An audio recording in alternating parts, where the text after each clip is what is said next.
कबहू सो कर सरोज रघुनायक, धरि हो नाथ शीस मेरे। जहीं कर अभय किए जन आरत, बारक विबस नाम टेरे। जहीं कर कमल कठोर संबुधन, भंज जनक संशय मेटियो। जहीं कर कमल उठाई बंधु जो, परम प्रीति के वट भेदी। जहीं कर कमल कृपालु गिद्ध कहा, पिंड दई निज धाम दियो। जहीं कर बाली बिदारी दास हित, कपि कुलपति सुग्रीव कियो। आयो शरण सभीत विभीषण, जहीं कर कमल तिलक कीनो। जहीं कर गई सर चाप असुर हति, अभय दान देवन दीनो। शीतल सुखद छाह जहीं कर की, मेटती पाप ताप माया। निसि बासर तई कर सरोज की, चाहत तुलसीदास छाया। निसि बासर तई कर सरोज की, चाहत तुलसीदास छाया। इस रघुवीर के कर कमल की छाया में हम सब विश्राम कर रहे हैं। ये भगवान की कृपा का ही परिणाम है। जिनकी कर कमल की छाया में भक्त अपने जीवन को व्यतीत करता है, ऐसे भक्त वत्सल भगवान की हम शरण ग्रहण करते हैं। आइए मानस गंगा सत्संग में हम श्री हनुमान चरित्र में प्रवेश करते हैं। वानर गणों के सामने 100 योजन का समुद्र लहरा रहा था। हम भी जब लक्ष्य की ओर चलते हैं तो अनेक कठिनाइयों को तो हम पार कर लेते हैं, पर कुछ लोगों के सामने ये समस्या बन जाती है। कुछ लोग इस समुद्र के पास आकर रुक जाते हैं, कठिनाइयों से घबरा जाते हैं। हमें इस समुद्र को पार करने का साहस नहीं हो पाता। ये समुद्र किसका प्रतीक है? गोस्वामी जी विनय पत्रिका में कहते हैं, पूर्णम अभिमान सागर भयंकर, घोर विपुल अवगाह दुस्तर अपारम। नक्र रागादि संकुल मनोरथ सकल, संग संकल्प वीची विकारम। पूर्णम यानी शरीर, देह। ये शरीर को हमने मैं बना दिया है। आध्यात्मिक दर्शन में समुद्र देह अभिमान का प्रतीक है। अपने शरीर का जो अभिमान है, ये घोर समुद्र है, भयंकर सागर है। देह अभिमान का अर्थ है कि अपने आप को शरीर मान लेना, मैं देह हूं, यह भाव बना रहना। हम जो भी सत्कर्म करते हैं, पूजा पाठ जप तप कर्म आदि इत्यादि, देह बुद्धि में रहकर ही तो करते हैं।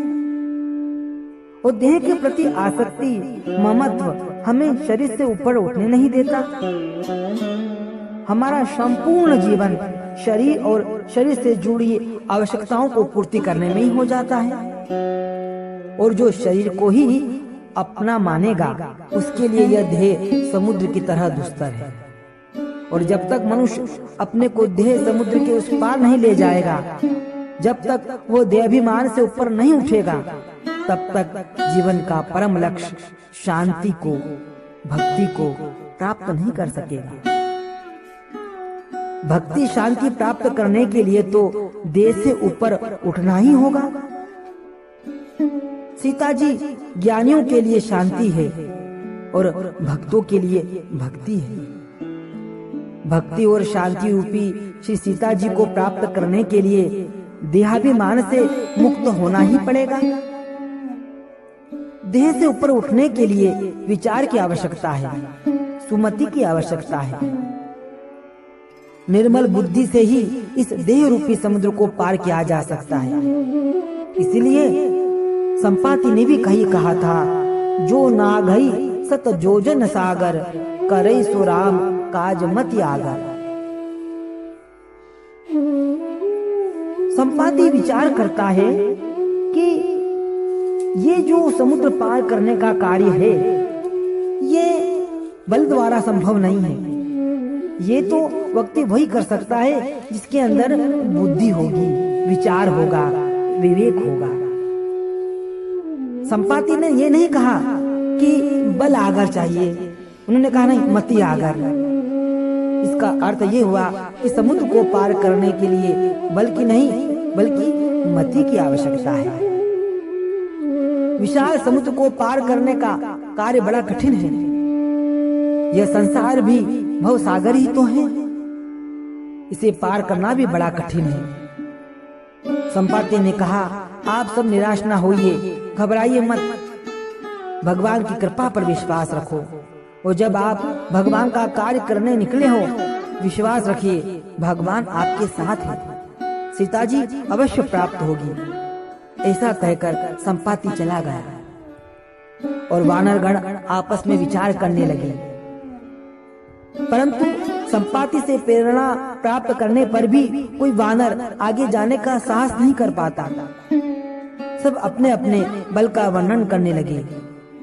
कई वानर को लगा कि संपाति ने कहा है कि जो ना गई, इसका अर्थ यह है कि सभी समुद्र पार नहीं कर सकते, कोई एक ही करेगा, वो तो एक हम है नहीं।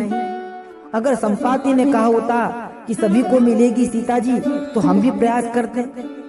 जब उन्होंने इसे सबका कार्य नहीं माना, तो हम यह कार्य कैसे कर सकते हैं। लेकिन यही सबसे बड़ा जीवन में एक कमजोरी हमारे जीवन में आती है, और वह कमजोरी को दूर करने के लिए, वो हमारे दुर्बलता को दूर करने के लिए सद्गुरु आकर के हमें प्रेरित करते हैं और हमारे भीतर की चेतना को फिर जागृत करते हैं, और फिर हमें श्री जानकी जी की प्राप्ति होती है। आइए फिर हम कल प्रसंग द्वारा इस कथा में प्रवेश करेंगे और भगवान के इस मंगलमय चरित्र को सुनकर के अपने जीवन में उतारने का प्रयास करेंगे।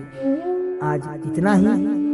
बोले सियावर रामचंद्र भगवान की जय। पवन सुत वीर हनुमान जी महाराज की जय।